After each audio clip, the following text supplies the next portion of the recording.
Pemirsa, Anda kembali di Metro Siang. Polisi menetapkan kontrakan yang dihuni pelaku mutilasi bernama Saiful di kawasan Cipayung, Kota Depok sebagai tempat awal terjadinya pembunuhan terhadap Kunaifi, pria paruh baya berusia 51 tahun asal Bojong.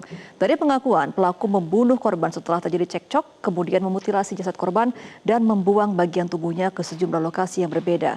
Saat ini kontrakan masih dipasangi garis polisi dan menjadi fokus penyidikan. Berikut laporan jurnalis Metro TV Henry Samuel dan juru kamera Muhammad Firmansyah untuk Anda. Peristiwa mutilasi yang terjadi di daerah Depok, yakni di Kelurahan Cipayung Jaya, Kecamatan Cipayung, Kota Depok, saat ini telah semakin terbuka banyak fakta-faktanya. Dan memang hingga saat ini juga diketahui bahwa pelaku yang bernama Saiful telah ditangkap, yakni di daerah Pandeglang.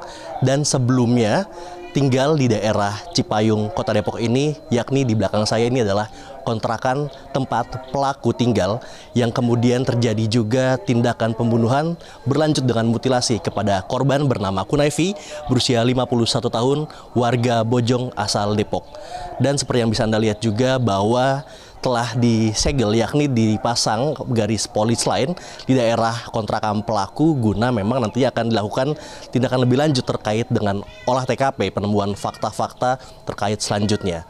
Dan yang terbaru diketahui juga telah dilakukan olah TKP di daerah TKP pembuangan jenazah, yakni di Kalilicin, Pancoran Mas, dan juga di Tanah Merah, Pancoran Mas.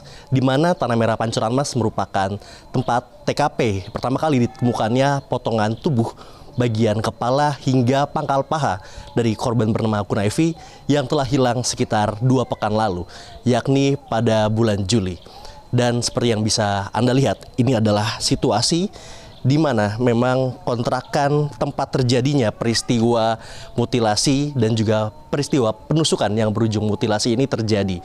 Ini merupakan rumah bangunan 2 lantai yang berada di daerah RW 05 RT 3 Kelurahan Cipayung Jaya dan merupakan area dengan lingkungan yang padat penduduk, di mana memang di sisi kanan dan kirinya untuk bangunan kontrakan yang disinggahi atau ditempati oleh pelaku ini langsung bersinggungan dengan para tetangga atau pemukim yang juga tinggal di daerah ini.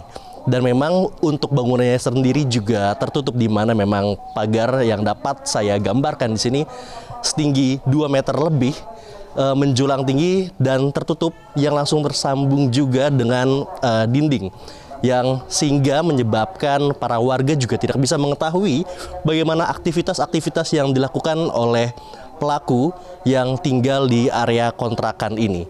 Dan memang juga sampai dengan waktu kejadian terjadinya peristiwa nahas tersebut, para warga juga diketahui tidak mengetahui adanya tindakan perkelahian cekcok yang berujung dengan penusukan akibat berada di dalam area. Dan lewat kronologi juga dijelaskan oleh pelaku Saiful bahwa memang cekcok yang terjadi ini berada di lantai 2 di bangunan belakang saya ini, di mana memang terjadi perkelahian, di mana keduanya yakni pelaku dan korban ini bertemu usai terhubung via media sosial. Dan sampai dengan saat ini juga masih terus dilakukan penyidikan lebih lanjut oleh pihak kepolisian, yang juga saat ini masih kemarin juga telah dilakukan olah TKP khususnya di Kalilicin untuk mencari bagian potongan tubuh dari pangkal paha hingga kaki. Dari Depok, Henry Samuel, Muhammad Firmansyah, Metro TV. Jelajahi cara baru mendapatkan informasi. Download Metro TV Extend sekarang.